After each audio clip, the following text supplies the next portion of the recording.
এবং আজকের এই তোমার প্রচার মিছিলে ও তারেক রহমান আগমনে সিলেটের সবাইকে সম্মানিতভাবে থাকার জন্য অনুরোধ জানাচ্ছি। এবং আজকে আমাদের যে এই প্রোগ্রামটি সম্পূর্ণ করার জন্য আমাদের স্বেচ্ছাসেবক দল, যুবদল, ছাত্র দল সবাই অনুষ্ঠিত হয়েছে। সবাইকে আমার পক্ষ থেকে আন্তরিকভাবে ধন্যবাদ। উপলক্ষে আজকে আনন্দ মিছিলে উপস্থিত বিএনপি নেতৃবৃন্দ, যুবদল, ছাত্রদল, স্বেচ্ছাসেবক দল, পলিটেকনিক্যাল ইনস্টিটিউটের ছাত্র দলে আপনারা আমাদের আনন্দ মিছিলকে সফল করার জন্য আপনাদেরকে ধন্যবাদ, আমাদের পক্ষ থেকে ধন্যবাদ। এবং 22শে জানুয়ারি দেশনায়ক তারেক রহমান আমাদের সিলেটের মাটিতে আসছেন। আপনারা জানেন 22 বছর পর আমাদের সিলেটে আসছেন, ইভেন 22 তারিখ।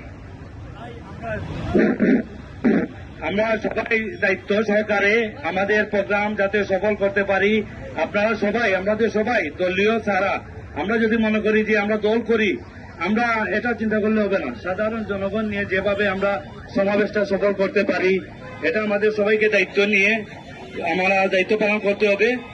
আর উপস্থিত যারা